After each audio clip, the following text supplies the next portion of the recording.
started shortly. Welcome to everybody.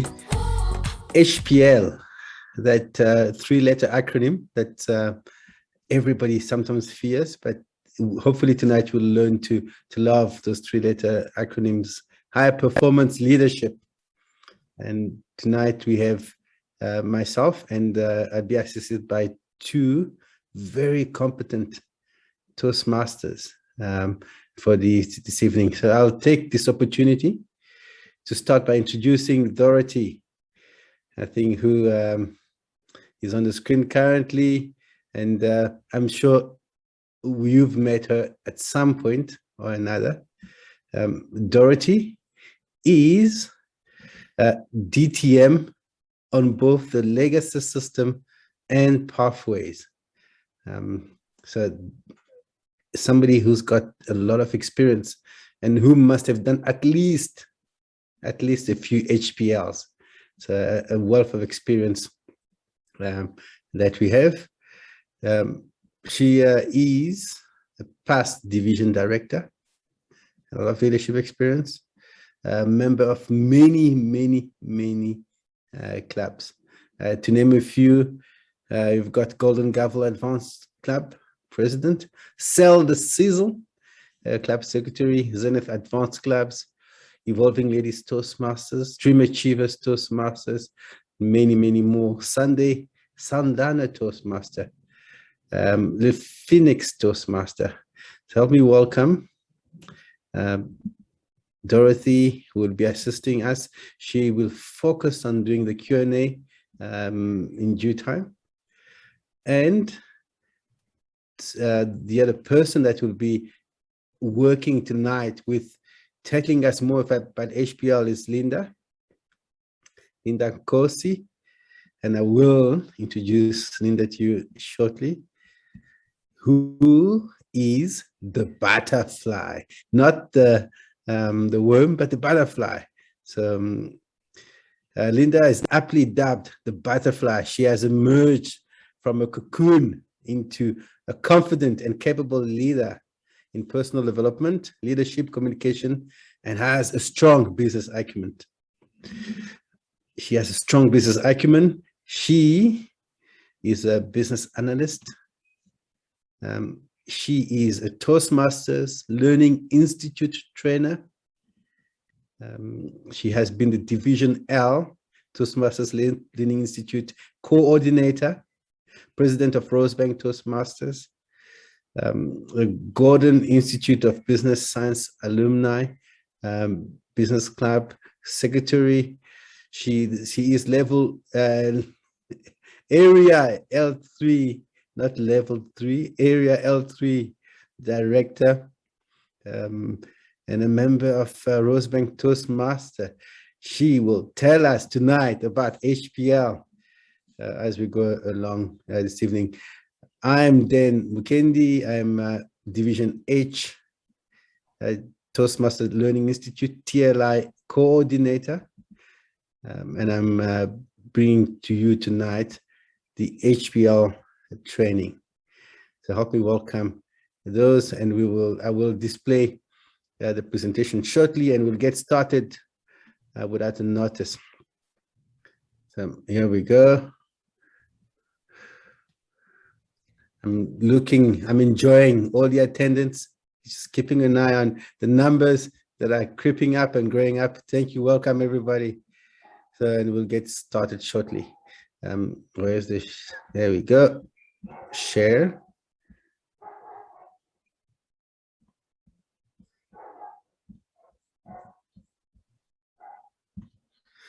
Welcome. All right. Can I get a thumbs up if you can see the title screen? Yes. Yes, sir. We're getting started. Welcome, everybody. High performance leadership. Can you perform? And tonight we will show you exactly how to do it. So the intended agenda for tonight is first to define what is an HPL. And it not just three-letter acronym, but there is a lot more to it. And there will be a lot to learn. So we look at the overview, which key steps you need to go through and what requirements you need to meet to actually achieve your HPL. And after that, we will have fun. We will talk to each other and we will do a quick brainstorming. Let's go through HPL together before we jump onto the Q&A at the end. So you must be ready to ask your questions as we go along. So those are the 3 areas that we're looking at. And to get us started, I've introduced our speakers, who they are here on the screen. Why are you here? What do you want? And how will you change? Those are the real questions that we will be asking along. Why am I here? I'm here because I believe in the power of the HPL. After we've done all the talking and the leading, we have an amazing methodology that Toastmasters provided for us as part of the program. I want to share with you what it is to join HPL. And when we leave this place, you'll be so keen to get started. And how will I change? I will do more and more HPLs. So as our speakers start, they will share these ideas with us. And everybody on the program, on the training, I'd like to hear when you introduce yourself, what's your answer to any one of those 3 questions. Without further ado, let's get started. What is an HPL, which will be presented by Linda. Over to you. Thank you, Dan, and welcome everyone. So ladies and gentlemen, I would like to start off by saying, don't be afraid of the acronym. The acronym is not scary. The acronym actually is your friend, and it lets you know exactly what's supposed to be happening. So your high performance leadership project is essentially the 5th level project that allows you to encompass all the skills that you've been able to attain throughout your Toastmaster journey and switch from just communicating and go into your more leadership-based development. So ladies and gentlemen, why, sorry, Dan, go back to that slide, sorry. Thank you for that. So ladies and gentlemen, as you can see there, an HPL is a requirement for some pathways and an option for others. But on a personal note, it is an opportunity for everyone. From a visionary communicator all the way down to your effective coaching, an HPL is that one opportunity where you get to take all the skills that you have and build on that and basically be able to run with a project fully on your own. Sorry about that. Let me just quickly answer that.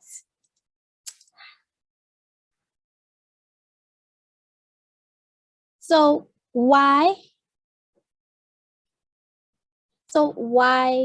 have an HPL? Well, for those who are on the old program, there were 2 spectrums that you would fall into. It's either you were a communicator or you were a leader. And in your HPL, this is infused into one core concept. So I'm going to use my pathway because I actually did try and do an HPL. And between you and me, I did terribly. I failed horribly. And the reason for that is because I didn't build a strong enough foundation for me to be able to actually do the project. So in all big projects, planning is essential. As you can see there, being able to do an HPL allows you to be able to do all these things. Develop a project plan, organize a guidance committee, and implement your plan in a team. So it's not only project management as simply as people put it. It is being able to move with a plan without being told what the plan is. So from your level 1 up till round about your level 4, you were told exactly what was intended to happen. you must go to this place, do this, go to this place, do that. But an HPL is all up to you. You decide what happens. And the movement, the momentum, and everything that happens and that is encompassed in that project is all up to you. So they're giving you freedom. They're giving you autonomy. They're giving you empowerment to do what you want. Next slide, Dan. Now, ladies and gentlemen, as I had said, the HPL, the High Performance Leadership Project, is not scary. Do not be afraid of it because it encompasses 3 main aspects. And if you can get through these 3 main aspects, you are basically completing your HPL effortlessly. And I'll give you a little hint. If you can get through an HPL, you can get through a DTM project because the DTM project is a high level HPL. So where I fumbled the biggest is when I did my first speech, which tells everyone what is your plan. And because I rushed through it, I never broke down the nitty-gritty. It showed lack of proper planning. And an adage that most business administrators understand, most leaders, most executives and organizations understand is failing to plan is planning to fail. So when I rushed through the first speech, which is your vision and your plan, when you rush through that, it means that you're going to rush through execution and rush through the final one, because the final one is after the project is done. What happened? What outcomes? What did you learn as a leader after you have implemented that project? So I failed to plan correctly, and therefore I rushed to execute because now I'm on a tight deadline. And then I rushed through the closing speech and it became a whole different mess. So how do we rectify this mistake? First, plan it out long before. Think about the top. Who is going to be guiding you through this process? Who are your counselors? Who are your advisors? Elekgotla is a moment in Tswana tradition where elders would sit and discuss matters. And this is where the guidance and counseling comes in. You need someone who's going to push you through, who's going to play devil's advocate once in a while and basically tell you this works, this does not work. I've been down this road before. Trust me, it's not going to end well. So my advice to everyone is when you pick your guidance committee, don't pick people who will all say, yes, yes, yes, fantastic, great, you're doing amazing. Because those are the counselors that are going to lead you down the path closest to hell. You will run and they will not tell you to stop. And then you'll hit that wall and you will not know where to go. So that is what I'm saying about your guidance committee. So now you are at your guidance committee, you've got your yes men and your no men, and you've got a round wall expertise behind you. Now you are now the leader in the situation. So you have to go through your team. Ladies and gentlemen, when you pick your team, pick skill. Don't pick your best friend. Don't pick Linda because you know Linda is the HPL queen. Pick Linda because she understands what you want to do and she's going to move with you. This is an internal dialogue. Don't pick Linda because she is division director of L3. Who cares? Pick Linda because I want to better my club. Can Linda do that? Or is she better as a guidance committee member? Shift us around. But the trick is don't mash your guidance committee members with your team. Guidance committee just counsels. They don't actually touch anything. They say yes, they say no. Your team does the grit work. These are the people you delegate to. You tell them, you go here, you go there, you do this, you do that. I don't want this, I want that. And being able to delegate requires a certain level of assertiveness, confidence in your idea, which leads to the third point. Plan. Don't rush. Plan it to the last T. Plan your project to the point that people are like, we've heard this before. Yes, the club will achieve DCM by this date. It must get to that point. And people are so bored of your plan that they are able to mimic it. Plan, plan, plan, and control. You have control the situation. So the biggest fear is, are you able to delegate? Are you able to stand your ground? I can go through all those points of objectives because that's what HPL is intended to do. But are you able to correctly delegate tasks, follow up on tasks? Are you able to say no when you mean no and yes when you mean yes, and I'll think about it when you mean I think about it? Are you able to communicate effectively and spend 10 minutes on a meeting rather than 30 minutes? And everybody gets bored because we do get busy. We don't have 30 minutes to play with. Are you able to say, this is my plan, this is where I'm going, this is the team I'm having, and this is what I want to achieve at the end of the day? Well, if you can say you can do all those things, you have just done your HPL objectives.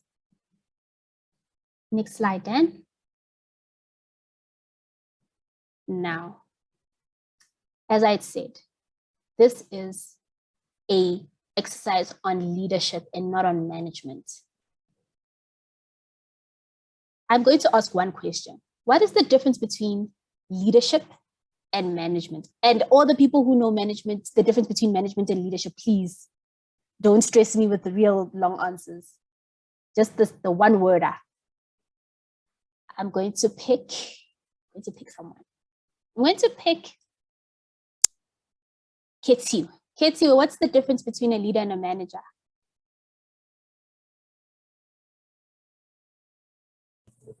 Good evening, everyone. From my limited understanding, leadership, if I were to put it as a metaphor, right? Leadership would be like the shepherd leading the sheep, right? They follow him. Wait, let me gather myself. So leadership inspires people. You don't necessarily have to be a leader to be a manager. You don't have to be a manager to be a leader. So you're the one who gives inspiration to people. You bring out the best in them. And then managing people is basically just, making sure that people are where they're supposed to be. They're doing what they need to do. As Liza says, you lead people and you manage things, but managing is more about making sure that things are being done. Necessarily have to inspire anything. You're just making sure that people are where they're supposed to be and they're doing what they're supposed to do. But leadership, I suppose, is to encourage or to motivate people to do more than what they're required to do or to go over and above. Thank you. Thank you, ma'am. But before you go away, one weird question.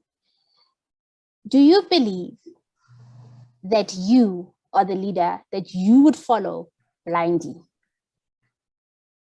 Myself, not right now. Thank you for that answer, and it's an honest answer. Now, when we talk about the HPL, we are saying you are exercising your leadership capabilities in conjunction with your managerial capabilities.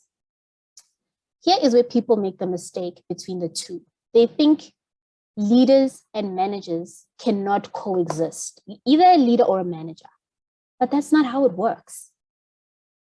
You manage the process, but you lead the people. Manage that process, but lead the people. You earn respect by pulling a bit of rank. And I know it's a bit unfair there, but you have to pull rank. You have to say, I am the leader in this situation. I am in charge right now. Pull your socks or back out. And I know it sounds a bit harsh at this point, but when you are at that tight, critical moment, you need to understand that there's a difference between your formal authority and your earned authority. There's a difference between a managerial approach and a leadership approach. There's a huge difference between your Leos of flair, who are more relaxed and calm about things, and those who are authoritative. I want this done now, and you better do it. But you can work in coexistence. They can work in harmony. But it's all up to you how you decide this works. Are we together, ladies and gentlemen? Because the next step is where we need to understand where we're going with this.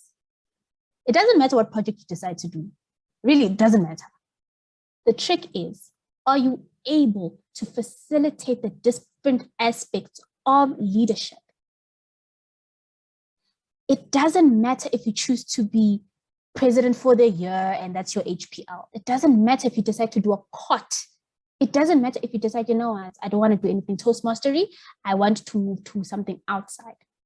But are you able to encompass the different aspects of leadership? Are we together, ladies and gentlemen? Just a hands up. I'm gonna stop just to see those hands. If we're not together, I don't mind doing this again. Lisa says yes. Dan says yes. Ketiwe says yes. Dorothy says thumbs up. So do you see all those 6 aspects or 6 areas of leadership? That is what an HPL is testing. I will repeat this just to drill it in. It doesn't matter what you decide your HPL is. What matters is, are you able to condense? Are you able to conduct? Are you competent in leadership? Are you able to have these 4 or 6 aspects of leadership play out? Are you able to lead? Are you able to move? Are you able to direct? Are you able to communicate a vision, a mission, pure directives? That is what an HPL is. That is what we're trying to get out of you. We're trying to build your confidence and empower you to be able to lead. Then I feel like everybody is happiness with, with that. Right. So ladies and gentlemen, and as I had said, if you're able to do your HPL, your high performance leadership project, you cannot fail a DTM project, your distinguished Toastmaster project, because it is a high level variation of your DTM. So for those who didn't have the mentor that I did, which I was very fortunate, she managed to break it down to me. There's a project that says managing a project successfully. And she said, if you can get that one done, go to your high performance leadership project. That's a shift up. And then when you're able to pass that one, because you'll do it multiple times, trust me, you'll do it more than once. If you can pass that one, satisfactory, it doesn't matter what anybody else says. If you, in Tswana, they say, if you are fulfilled by it, then you can go to your DTM. Do you see what my hands are doing? You escalate it. Now, ladies and gentlemen, moving on to the next step.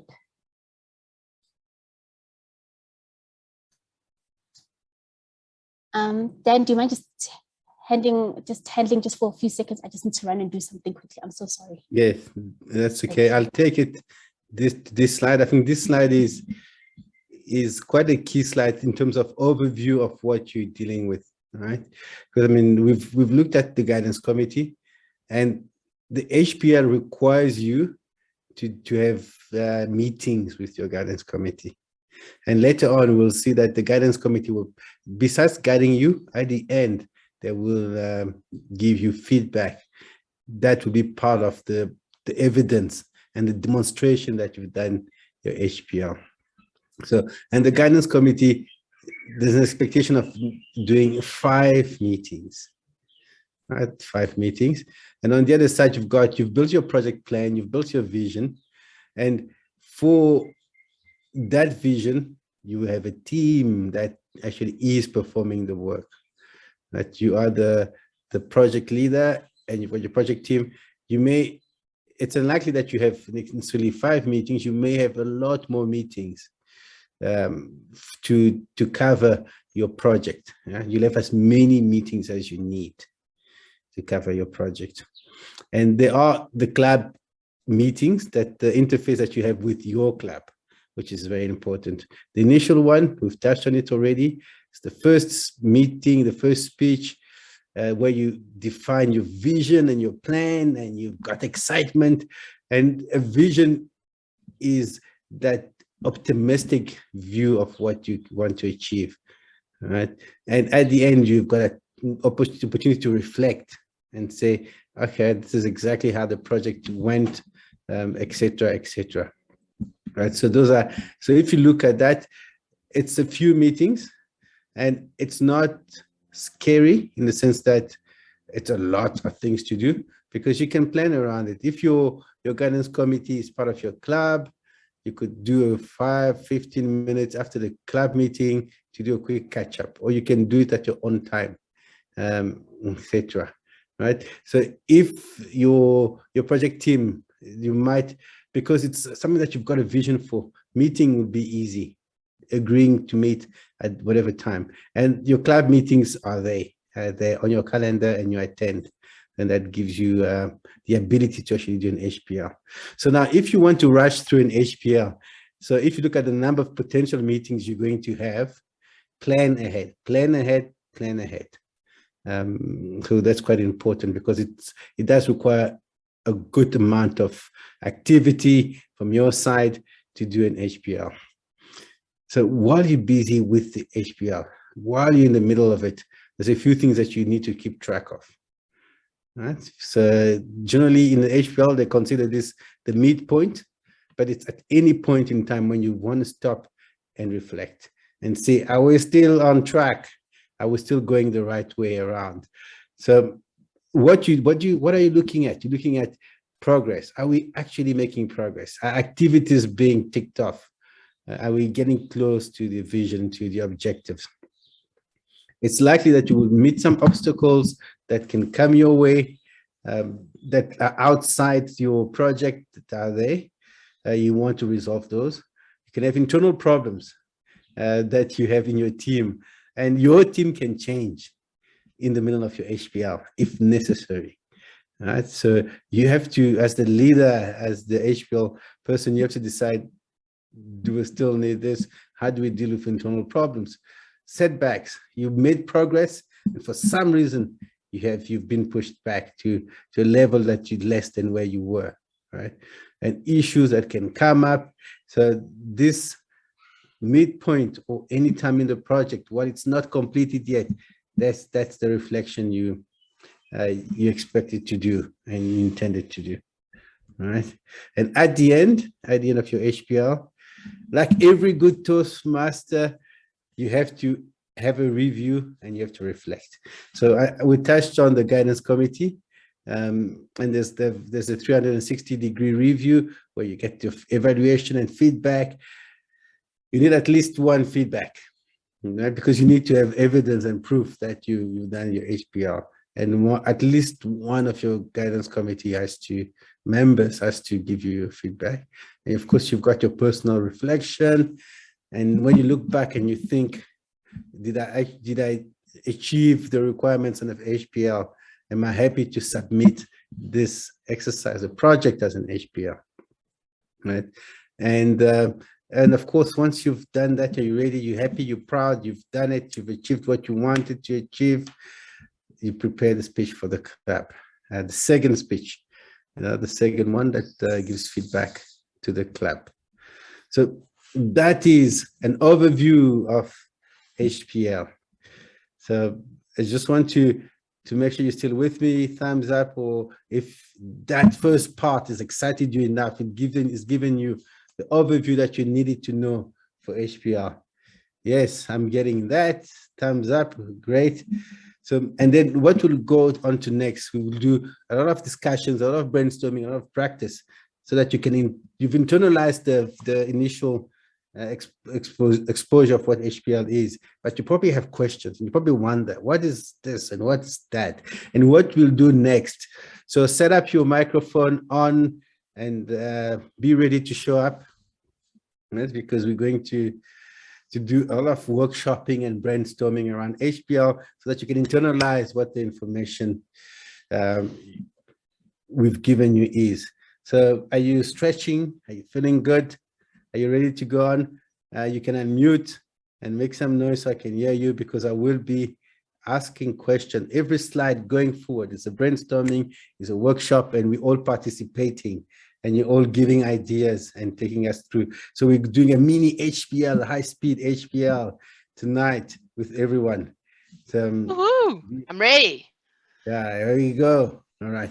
So when my experience for HPL was that I was in a club and I was the only one aiming for DTM at that point in time. That's a lot of DTMs had moved on and the club went to a slump and it was starting to revive it. And one of my goals was that let me go DTM. Let's have at least one DTM in our club after we had lost a few to going out of the country, etc. So natural attrition, right? Now I was on my own. How do I do this when there is no mentor? There's nothing to go along. So there is a need for the VPE, the presidents, to understand HPL and any mentor to understand HPL so that they create the opportunities for an HPL. It's a question of having a project. So a club needs to understand what projects do you have, what activities that are large enough that you have in the club. And if you can't find it in the club, then you go to your area, to the division, to your work, to your personal life. That's your register of projects. Team, look around and see, get to know people. Because when you need a team, you need to be able to say, okay, I'll call Dan, I'll call whoever else you need to do that. Guidance committee, look around and who's that person who can be a mentor? Is that person in your club? Was that person outside of your club? Is it on the area? Visit other clubs, get to know people. Because as you need to have those three elements for HPL to really work well. All right. So let's look now at opportunities for HPL in those three areas: Toastmasters, work, and personal life. Toastmasters, work, and personal life. So, and that's the first brainstorming opportunity that we have, right? So I will move to a different screen. I will capture your input, and we all share input on those three areas of Toastmasters. So, and as we talk about this, you'll see that opportunities for HPL are just huge, huge, huge, right? So I'll click around and I'll move to new screen. Yeah, and there's the workshop notes that are ready. And everybody, don't be shy. Let's start naming some things. We're going to see what we've got here. And let's get along. We're going to be 2 or 3 minutes and we're going to see how much we can fill up. All right. So club officer training. Yes, club officer training. So I'll use COT.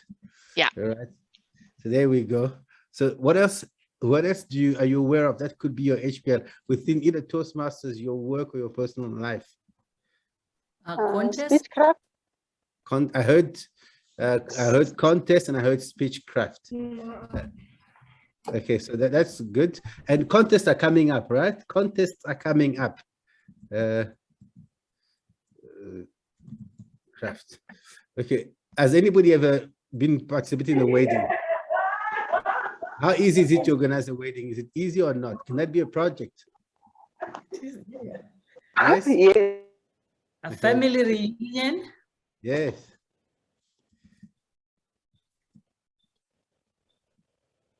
Okay. Forgive my spelling, but we'll go with what you've got. Family reunion. Personal. There was a lady that did a YouTube channel. And that was interesting because of course, she in the club, she had people that have done it before. So she had a guidance committee, and then she got a lot of the members to be part of the research team to get the content for the YouTube channel. She had some goals. Work. Anybody's got a work project that they think could be a HPL?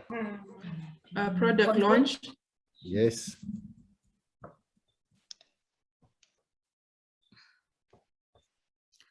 And A training plan. Right. So something that somebody mentioned, I think Linda, you mentioned before, club officer. So meaning that you've taken up this district officer.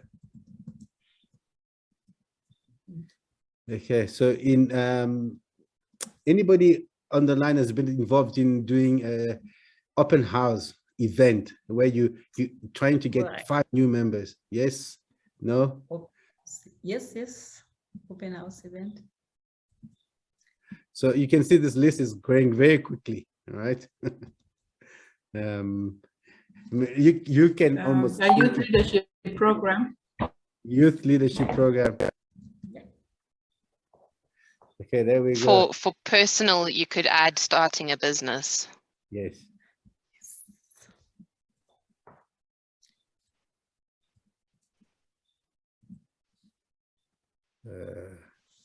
Not starting. Okay. I mean, the beauty about life is that somebody will fix your errors. Let's just see. Okay, that's speechcraft. This is one word. There we go. Anything else? And wedding is a double D instead of a double E. No, yes, exactly. Otherwise, it's going to be a really boring project. Yes. or maybe not, right? I mean, Well, a garden, I guess, designing a garden could very much go there.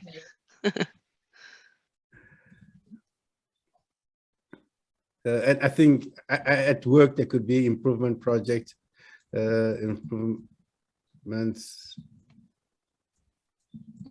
On the Toastmasters project, we could have club charter dinner. Yes.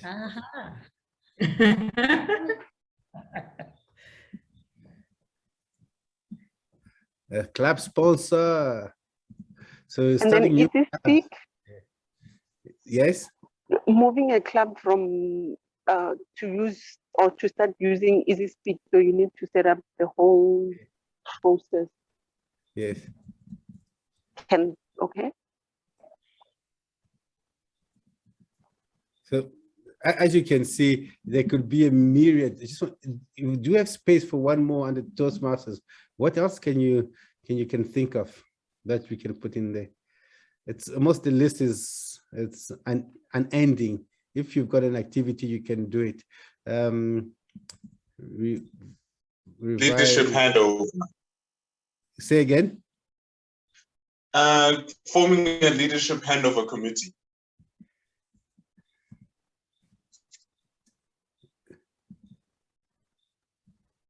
Did I get it right?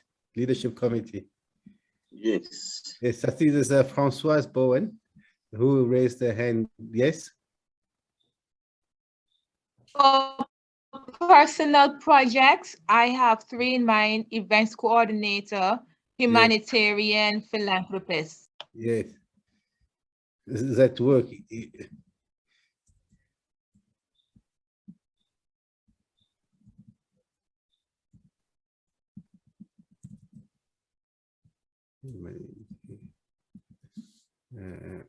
Let's just make sure that Google is happy with that spelling. Okay. Françoise, what was the last one that you? Philanthropist. Okay, I won't be able to spell that. Let me try.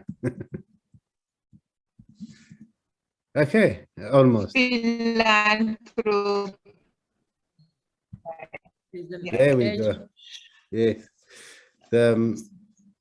So that gives you an idea. Okay, so there's so many things you can do. So what we'll do, we'll pick 3 and then we'll play around with those that we'll be able to in the next slides. So you'll see. So what we'll do, who wants to get married? Should you pick a wedding for personal project? Or yes, no? What do you vote for? Family reunion. Family reunion. So that's the winning one. All right, for work, what do we pick? One of them, and we'll take it through the HPL. Shout something. Events coordinator. Perfect. All right, and Toastmasters. It's what I'll do. Anybody pick a project, and then we'll highlight that as the one we'll play with. Youth leadership. Cart. I have an agenda. So I heard cart. So what I'll do, I'll copy this to the next slide, just as a reminder to all of us. That should be quick.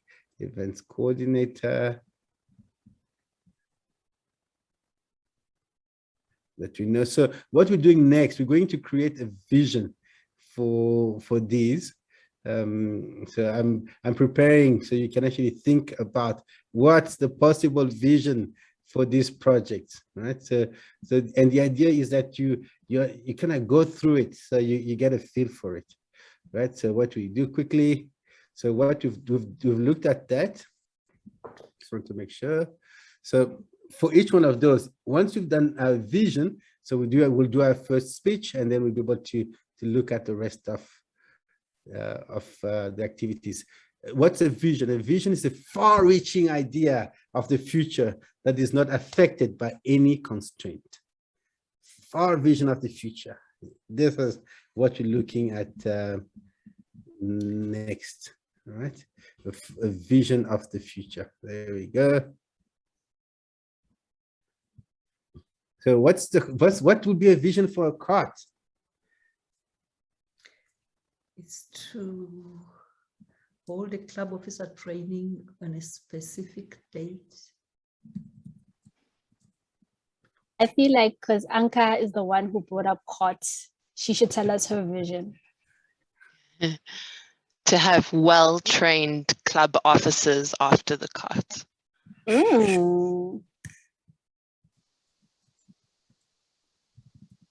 So anybody besides Anke who could I agree with that. Say again? Somebody said something, please repeat it. Although your line was a bit difficult for me to hear you. TM Anika said to have well-trained club officers after the training.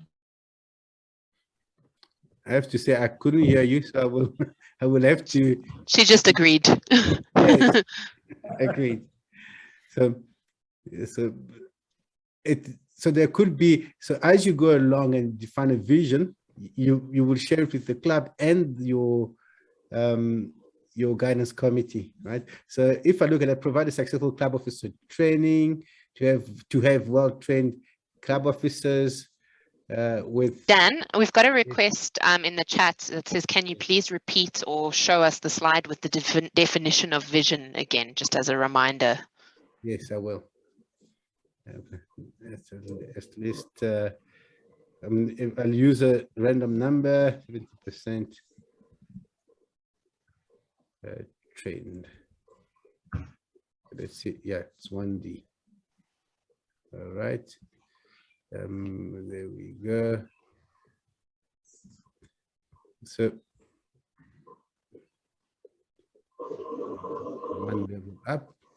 Okay, so the vision is, so there it is. It's a far-reaching idea of the future that is not affected by any constraint. So when you think of the vision, you're not thinking of problems or potential issues that you might get. It's the most positive view of the future. So event coordinator. So let's be a bit more precise about that. So what kind of event is it? A year-end function. So if we had no constraint, what kind of year-end function would you have?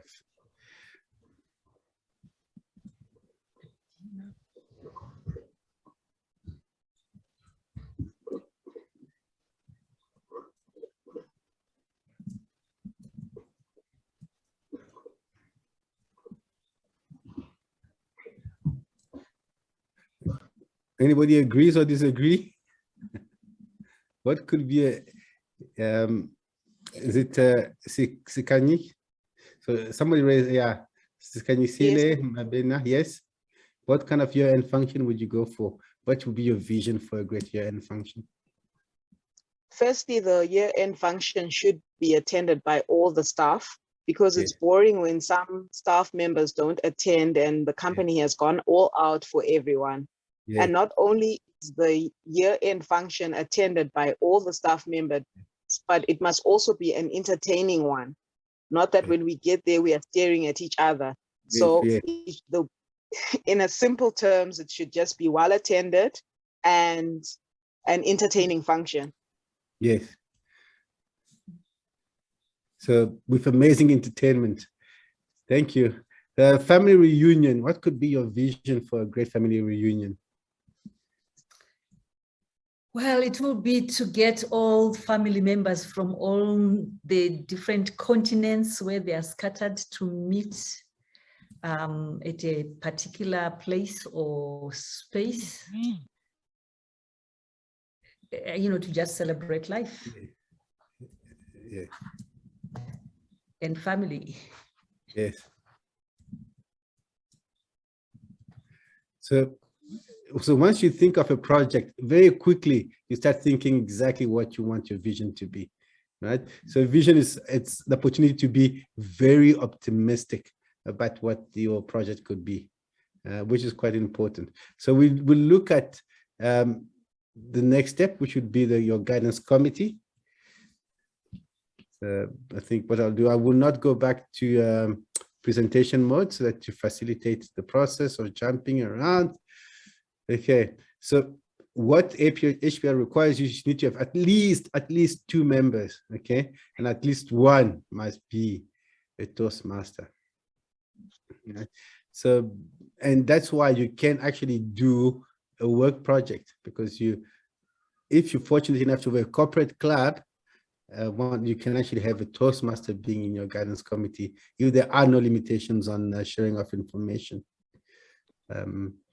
So we're going to go back there and just do a quick brainstorming on your guidance committee. So there we had, I'm just going to use COT day to remind everybody that's like we had an event year-end function day.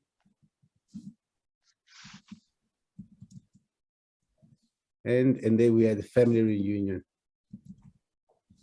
So who would you have to advise you on how to do this project, right? So the easiest guess is, do you know somebody who's done it before? So I'm not going to name the name, but I just want you to mention in your circle, who could you help you with to guide you for a COT? Or an area director.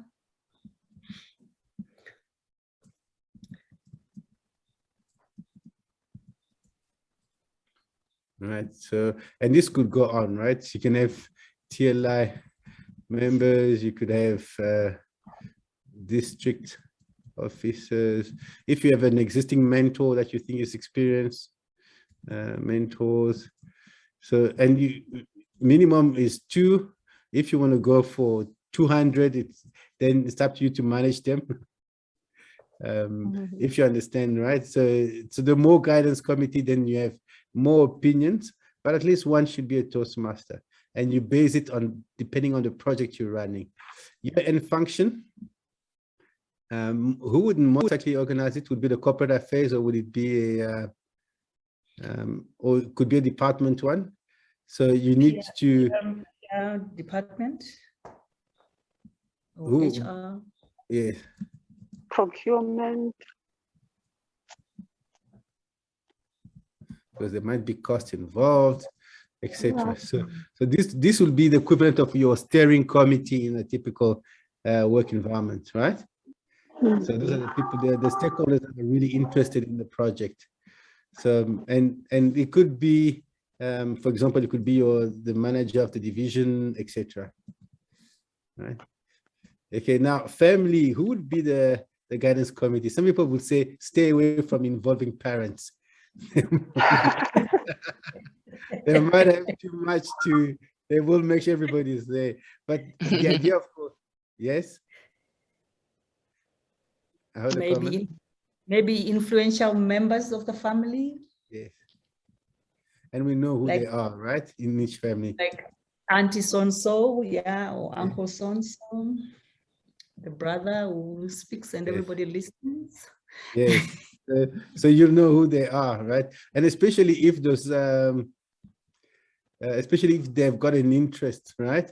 If they've got an interest in this reunion, then you know, yes, this is what we want. Somebody's got some interest in it, and it could be the person who's going to criticize you the most if the reunion doesn't go well. So you give them a chance to be involved earlier on. Yes. So they can actually shut it down if they have to. So what we've got COT, we've got event, which is the year end, and we've got the family reunion. So who will you pull off to do the COT? So obvious answer would be members in your club. Yes. Trainers. Club members. Yeah.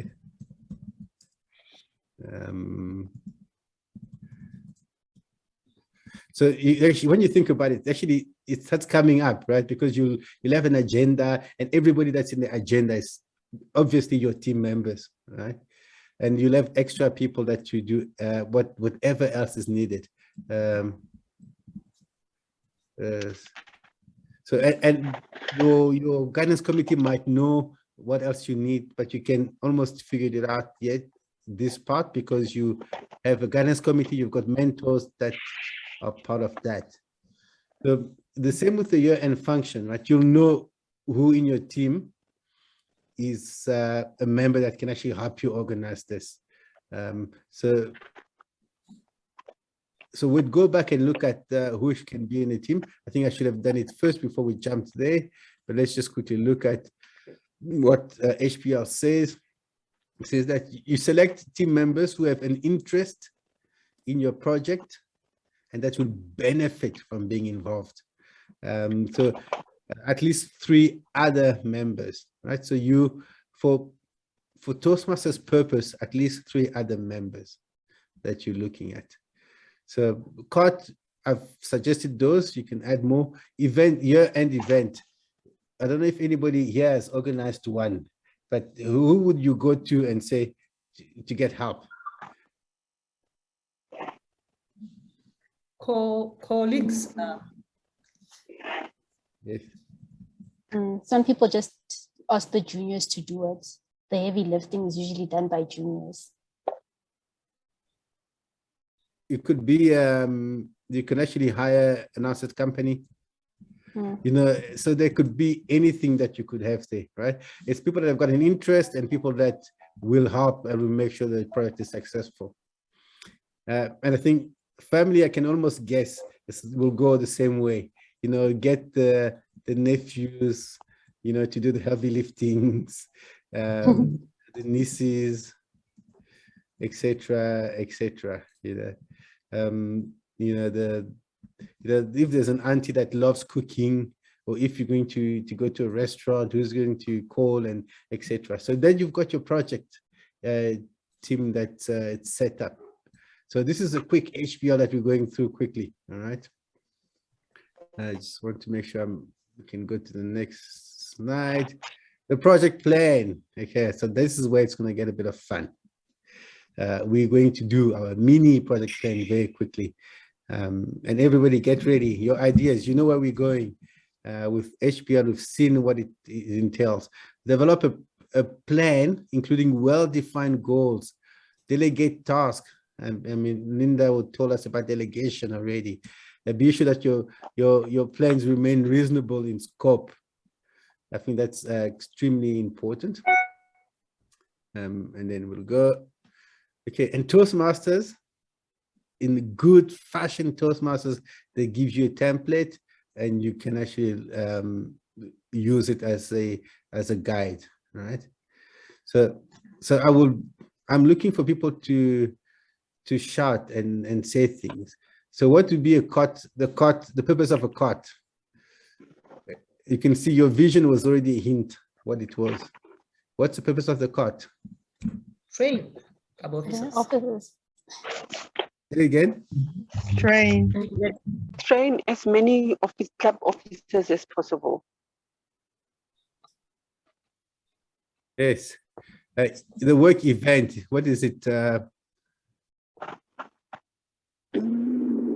have fun and create camaraderie.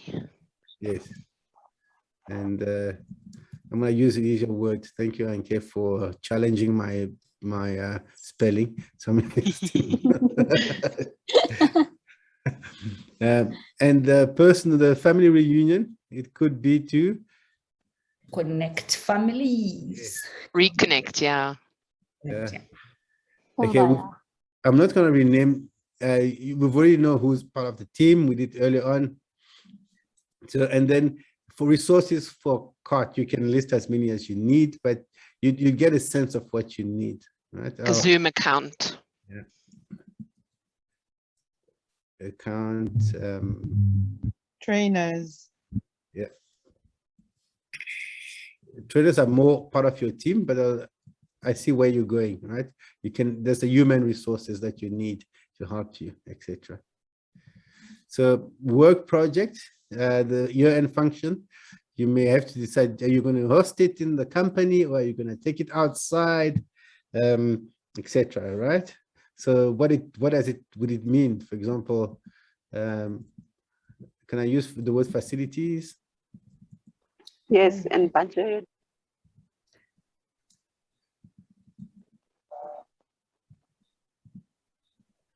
Etc., right? So you can see that HPL, it's straightforward. It actually can be done and you can actually do it. Family reunion, depending how big your family is, you may actually also need a facility to have everybody. A resort, an island resort, something like that. Now you're thinking. I would attend that family reunion. Doesn't matter whose family it is.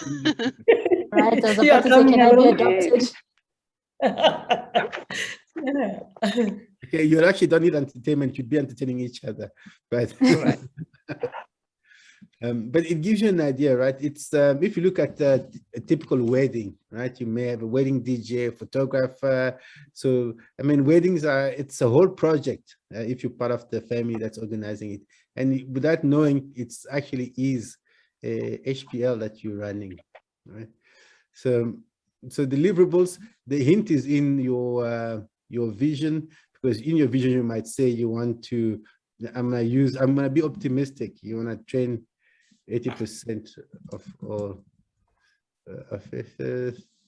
They, as I heard an earlier mention, so you want to I'm going to use the word what expectation they 100% of the team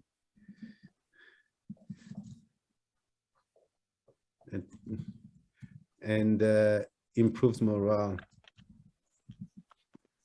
Right, so and the same could be for the family reunion, right? You could say I want to use the word reconnect, but how do I put a number to reconnecting? Maybe you could say I want to say like newly established or re-established relationships, maybe. I think there's a dash. I don't know. Yeah. It should tell me shortly.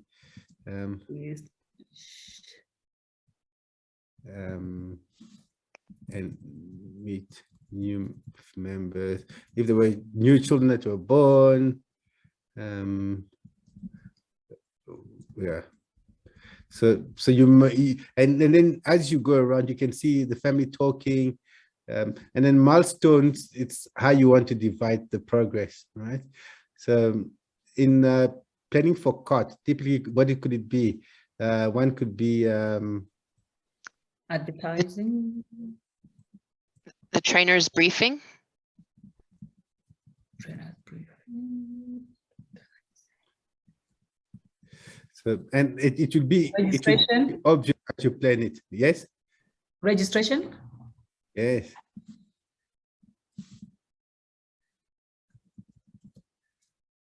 Yeah. So it would be work project, very similar as well, where you would know you've booked the venue, sent invite. Yeah. It is so when you talk to your guidance committees, a lot of these things will pop up, and the guidance committee will be, oh, you've forgotten about this, because you remember when you choose your guidance committee, you want to have as many as possible that are interested in the success of your project, and as many as possible that have got experience in that area. Milestones for the family reunion would be invitation, confirmation, travel plans, you know, it can go on and on and on. This one I'm looking down. So what we've done, we've actually run out of resources. We've tapped a lot of stuff, but then you've got resources and budgets that are repeated resources, but budget could be specific that you need to put. I think the bottom ones, depending on what you do. So you may need a budget for that. So Toastmasters actually suggest the different, this is exactly what I picked up from the HPL manual, right? And the last one we look at, and before we start asking questions and closing the training, your team members, Toastmasters, in the manual, they've really given you a nice template that you can use for your team members. So if you look at the COT, and if I'm trying to remember, you could actually have trainers, if I remember correctly. So for each trainer, you can actually define what is each one of those. Below that, deadlines, etc., milestones, and work project exactly the same. So in the manual for HPL, it's all there. So it is actually, as you go through the 5 meetings with your guidance committee, you will go through each and every one of these things through that, right? So take a deep breath. That was a quick HPL. So does anybody have a 360 form that I can sign for them?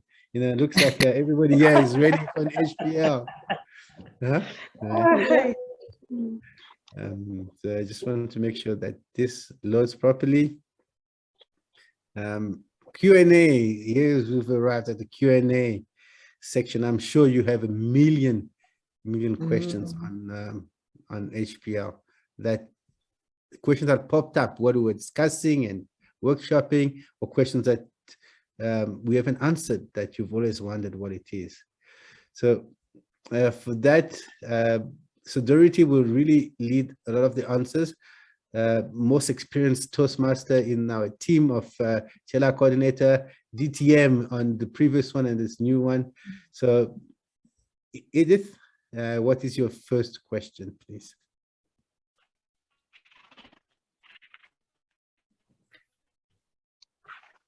Okay, thank you so much for the session.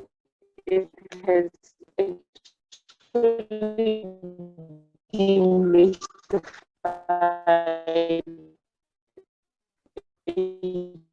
HPL for me.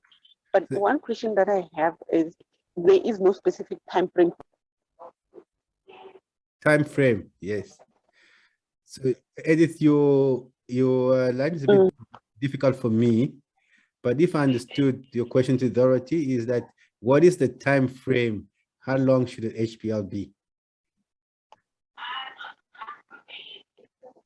Correct. So Dorothy, what's your view on how long an HPL should be? How long, how long, how long? We would Yes. love for it to be as short as possible, I know. But for us, I think to get the full value of the project is to give it long enough. Bearing in mind that we said we need at least 5 meetings with your advisory council.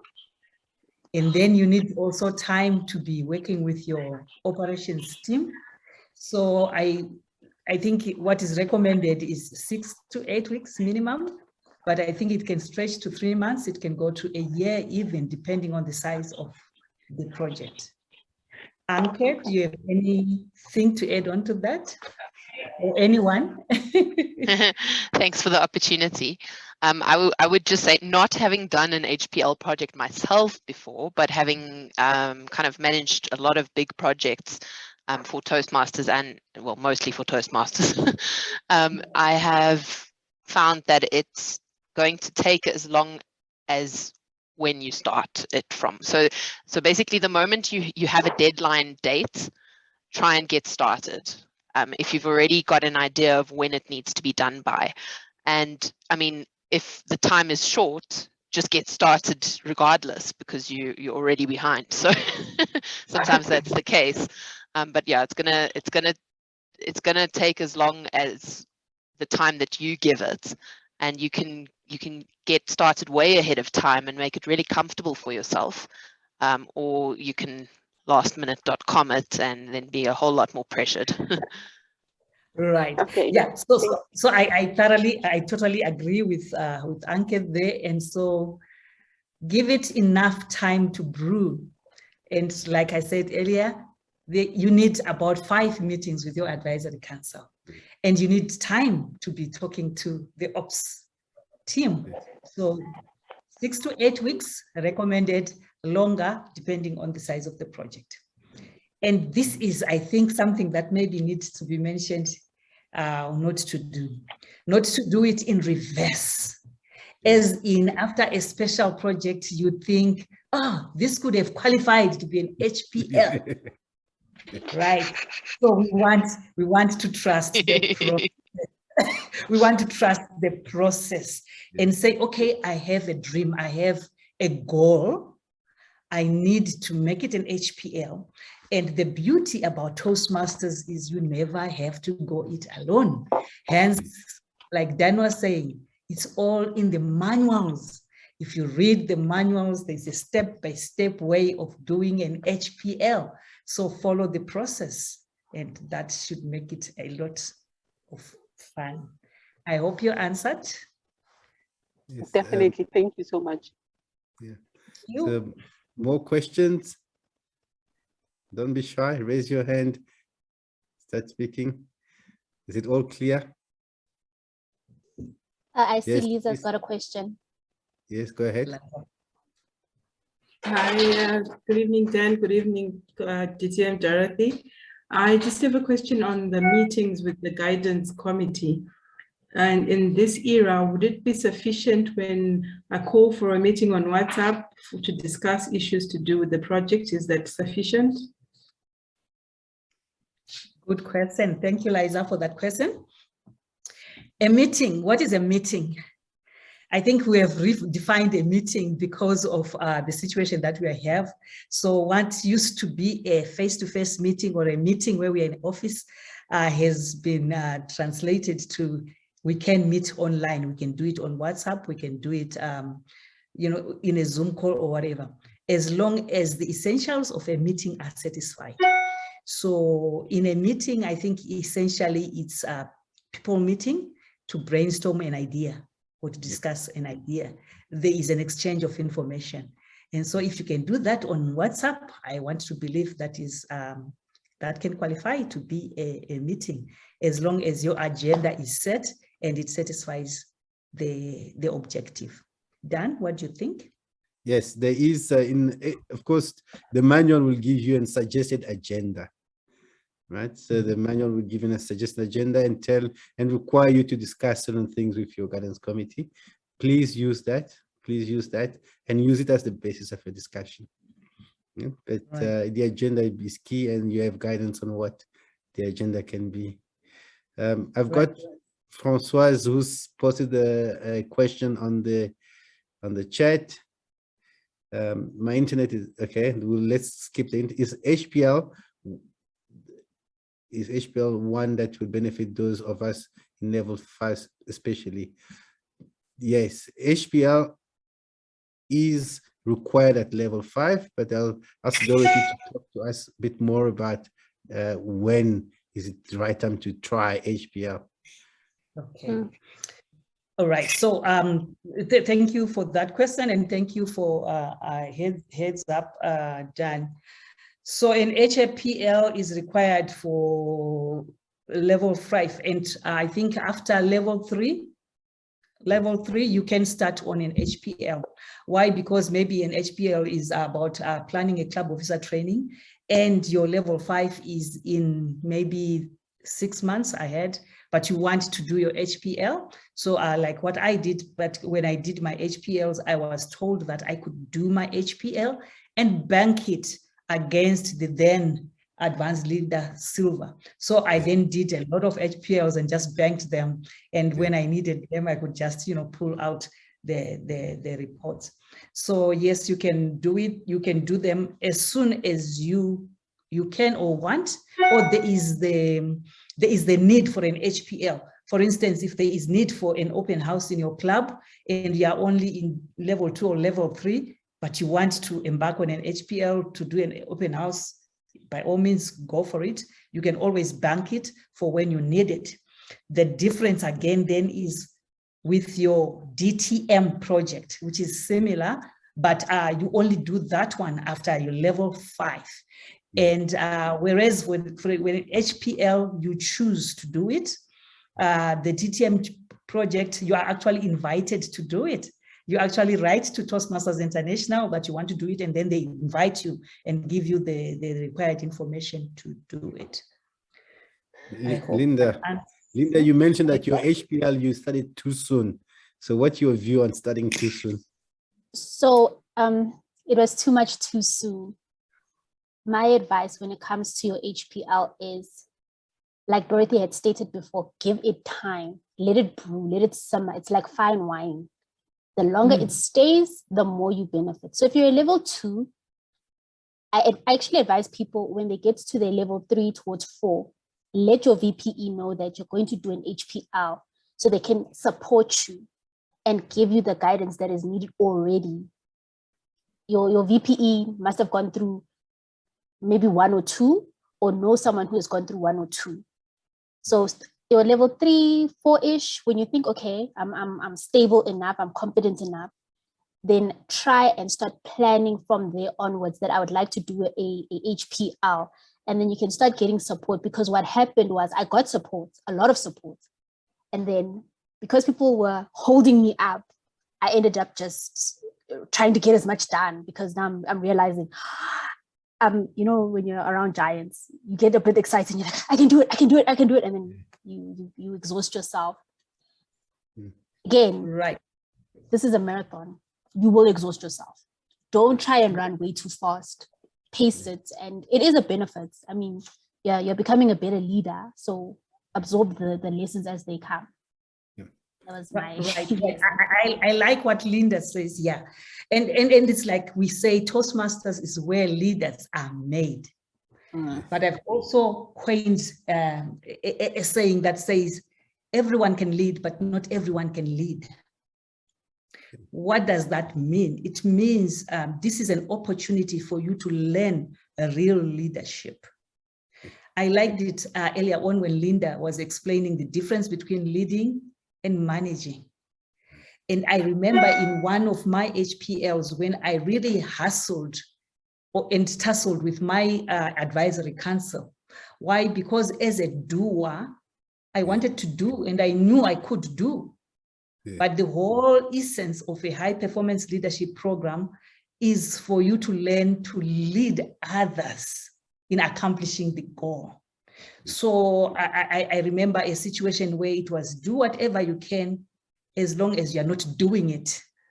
As long as you're not doing the task, you are inspiring, you are motivating, you are directing others to do the task. Hence, leadership is more strategic than operational. So it's to learn to move yourself from being a doer to being a strategic leader, an inspiring leader who can inspire others to act, and together you achieve the mutual goal. Yeah, thank you, Dorothy. Lisa, you've asked your question again. Go on. Yes, I've got another one. Following up on what DTM Dorothy was saying. So in a high performance leadership project, as the person who's doing the HPL, are you not supposed to be part of the action team? Maybe just do one little thing, and you're not supposed to do anything. Don't touch anything. Don't touch No, anything. you are the CEO. Don't get your hands dirty. No, you are the CEO of the project. If anything goes right, it's the team's, applause. If anything goes wrong, you take the responsibility. You are the CEO, so you manage the process. You help others to do the work. So you are growing leaders at the same time. Dan, is that? Yes, that's true. But be practical, right? Because you, in the middle of the HPL, you have to deal with problems, with issues, so you will do something, but not something. Not the task. so it's like, yes, Dan, if I can support you there. So it's like, maybe you know that you need to make a booking at the restaurant for this family reunion. And Auntie Z is supposed to be doing it, but they're not doing it. And knowing you, Liza, you'd want to pick up the phone and call the restaurant. But I think your guidance council would discourage you from doing that and encourage you to inspire Auntie Z to, challenge them to do their thing, or maybe fire them and, hire another person to do it. It's trying to, by all means, not to do the work yourself, but to assign others to. I completely agree with that. The task is for you to learn to delegate. You can't delegate if you're doing. You can't deal with conflict if you're doing. Do the work, not the tasks. Do the planning, do the strategic parts. Don't get your hands actually dirty. Listen. That's the most difficult part. Yes. For like Liza and a lot of people that I see on the set. So, Viola, for that loophole of where can I touch? Where exactly can I touch? Viola, you've got your hands up. Please go ahead. Thank you. It's just a comment following up from that. I have found that to be very difficult for me. I'm naturally a doer and I like getting things done, and I get agitated when we're getting closer to the deadline and something hasn't been done. I find it very difficult, but the HPL forces you to learn the delegation and to be watching and seeing how best to manage the process. As you it's a skill that you are learning in the process, and once you have mastered the skill, then you become more inspiring, and you find that you can actually achieve more, and you harness the power of team, the idea that together each achieves much more than you can do yourself. That comes out. I think that's the beauty of the HPL, the training that we get in the HPL. So we've got one more hand up. Chitereke, if I'm not mistaken, please go ahead. Thank you, Dan. I must appreciate the opportunity to be led, but I'm very much inspired by what Dorothy has been saying in as far as, doing whatever you can do, but not doing it. It's a bit confusing, as to how one really needs to select and know exactly which button to press when. Yeah. You know, I realized that especially when you identify a gap, as a typical example in a work environment. In addition to what you said, that here, unfortunately, leaders are made. But you've got situations where you realize that there is something from within, irrespective of position. You can be at a junior level, especially in a work environment, and then being led by a manager. And once you realize the gap between management and leadership, you start realizing that something from within, especially at a junior level, it's at a leadership perspective, but one is being led by or managed by someone who doesn't have that, you know, qualities of leadership. How do you then navigate around those situations? Because at the end of the day, obviously leadership will always come above, you know, the management level. And you also don't want to find yourself, you know, defying what needs to be achieved from a management perspective. How do one navigate around those situations? Yeah, the first statement I want to say, don't get fired because of Toastmasters. So, pardon? Don't get fired because of Toastmasters. And I think the leadership is about judgment, the judgment that you have as to how to approach any issues. But see, I'll give the floor to my other co-hosts here to comment on that. Yep. So Toastmasters is not an end in itself, but it is a means to an end. And what we are saying is Toastmasters is trying to nurture or bring out that skill set in you that allows you to harness the potential that is around you. So when you are delegating and following through with people who are otherwise not performing to the speed or level of excellence that you are expecting, what you are doing is not doing the task, but drawing it out of them, making them more efficient. And also realizing that we're going by values, the values of Toastmasters: integrity, respect, service, and excellence.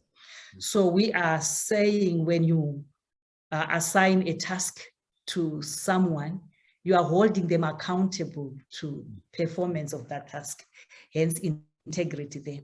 You are respecting them as a person, so you are working with them in a way that does not commandeer them, but at the same time, you are not allowing them to rot. You are holding them accountable. You are supporting them as a leader. You are giving them, you're exercising servant leadership. You are giving them the tools to allow them to be able to perform that task. You are not doing it, but then you are just maybe giving them the document, the information that will help them.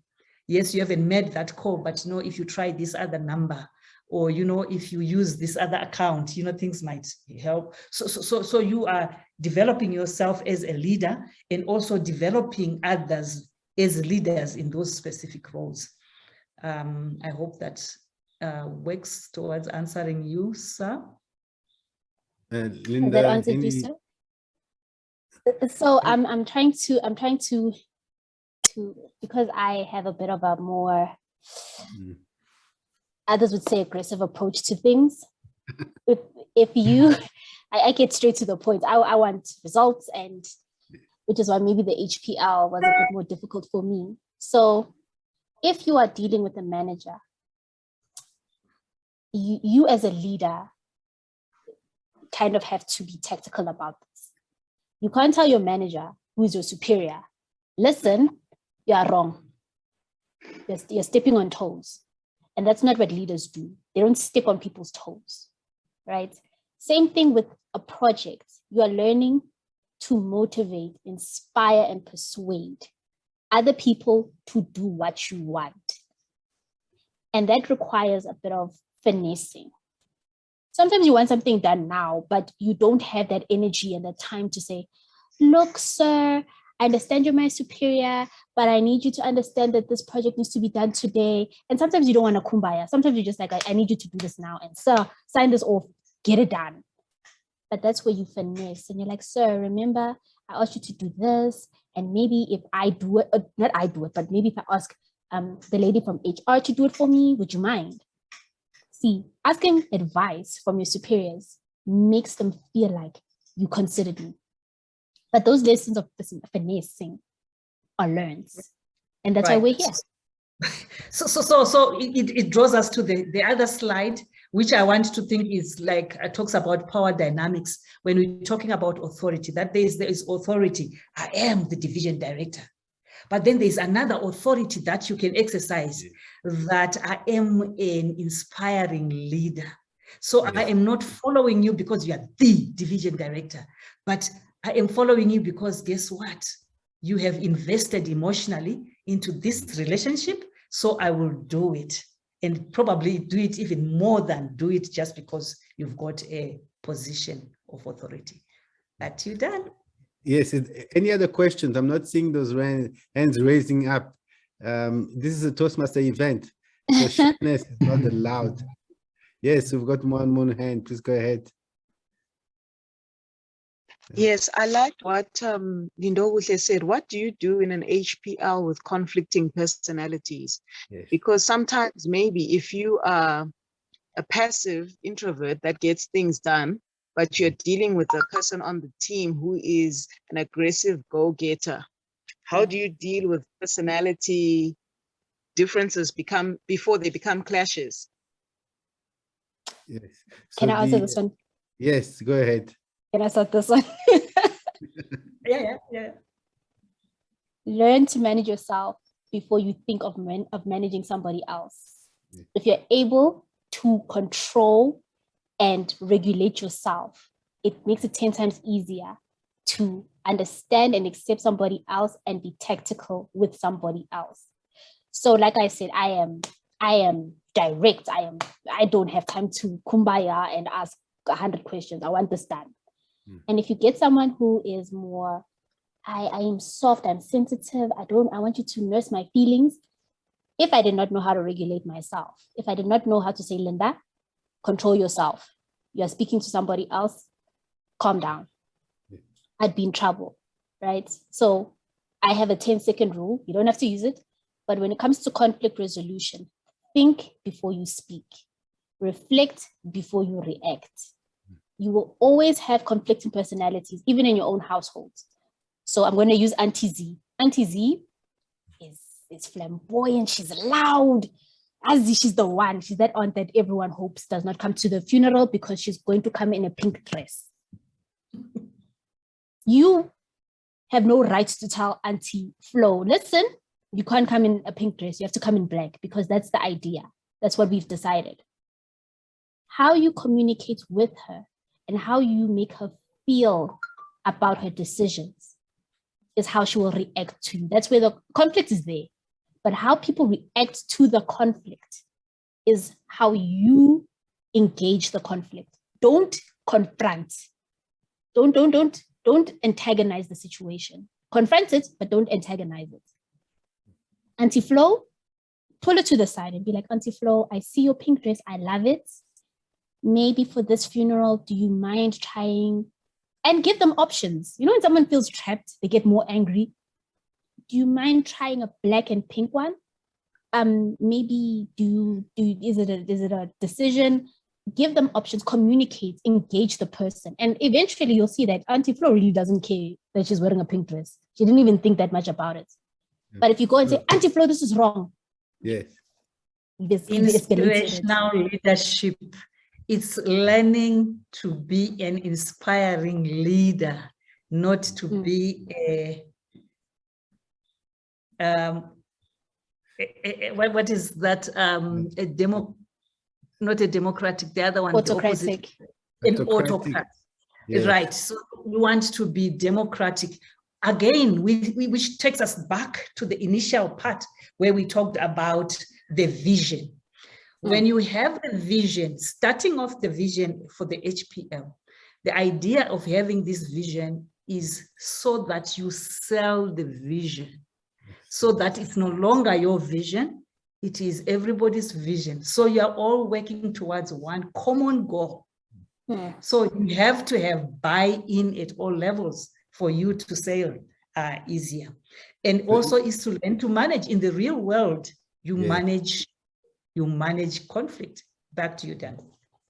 Yeah, so the one word that I heard in the question was that a shy Toastmasters already who's trying so hard not to ruffle any feathers. So the guidance committee is there for a reason, right? And you pick your guidance committee carefully so that you get somebody who will lift you up and motivate you on how to do it. So it seems like I think Dorothy's phone number will ring now for that guidance committee position.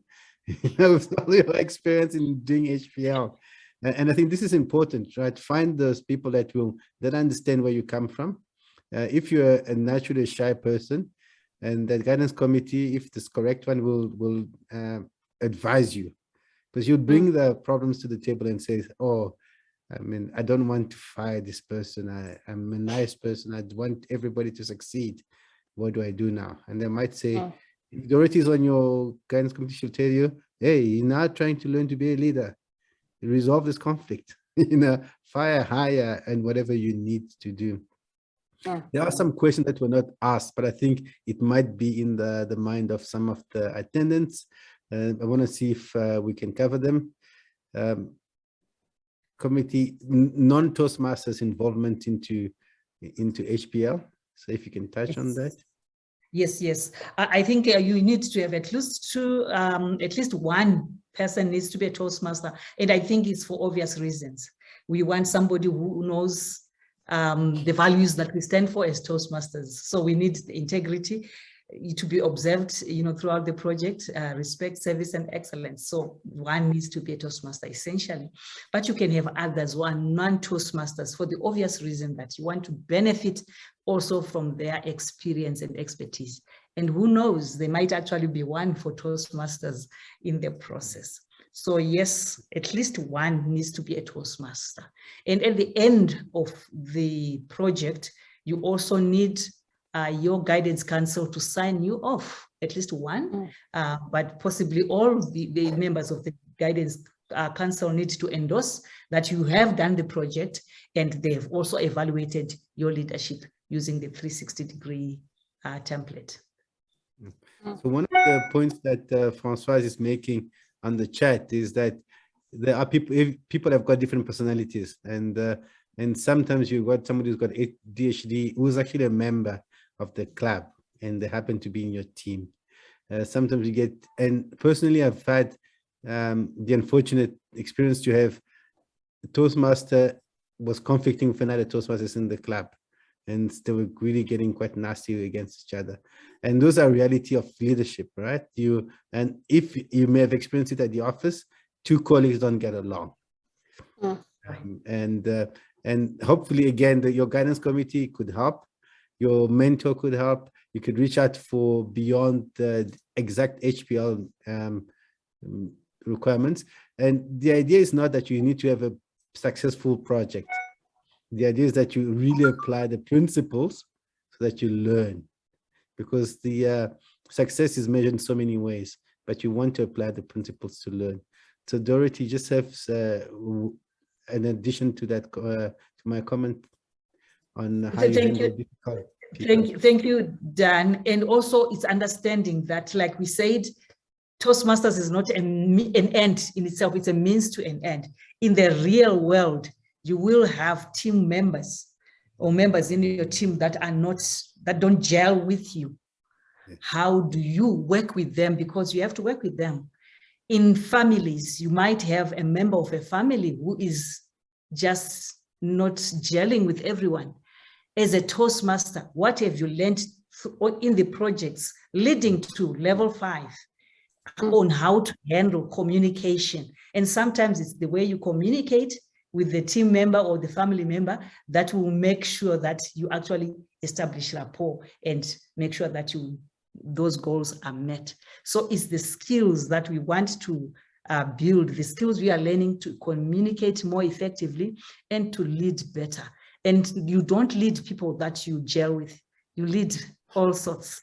So your success as a leader is your ability to work with everyone, making sure that the values are maintained, but also that members are respected and treated equally, and also realizing that the sum of one is much less than the sum of each one of you. So together, each achieves much more. So you could be brilliant as a person, but if you can't work with others, you can only achieve this much. But if you learn to work with others, you can achieve much, much more. Hence, teamwork makes the dream work. I hope I'm going to ask, I know we've reached the time, and is there a last question that's a burning question? And I'm going to give the countdown from 3 to see if somebody jumps to the opportunity. So 3, 2, 1. Oh, we've done a great job. Thank you very much, everybody. So that attended this event, I think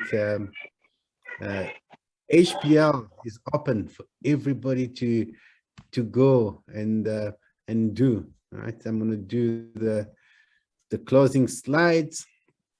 Right, the Toastmasters will provide you with all the resources you need, and this is just a long list where you get how you introduce yourself to the guidance committee, the meeting agendas, the project plan. We've seen how we've used what Toastmasters is suggesting that we use in this workshop. The vision plan resources, event planning sheet, 360 evaluation resources, etc., etc., etc. So you do have a lot to do. So please give us your feedback. I've been posting the link on the chats. Please click, and give us your feedback. Are you happy you're here? Thumbs up if you are happy you've been here. Are you happy you were here? We want to get the feedback. Did you get what you wanted to get? Yes, thumbs up. Give us feedback. Do you know how to do your HPL? And I'm looking forward to hear the feedback on how well you're doing with your HPL. We have opportunities coming up. We've got context, we've got COTS, we've got so many opportunities that are coming up in Toastmasters for you to do an HPL. At your work, this is December. So maybe it's time to start planning those year-end functions, get your HPL done. Family reunions, who doesn't want to meet the family over Christmas? Get and do that HPL, and get your guidance committee, get your team going and do it. So that was what is an HPL. Thank you for attending, and we'll see you in the next TLI workshop. Toastmaster Learning Institute is bringing you many other trainings, so do attend and tell everybody about them. And again, a big round of applause to Dorothy and Linda, who's been the foundation of the successful workshop. So I'll start the process, and everybody else, thank you very much. Thank you, and see you. Thank you, Dan.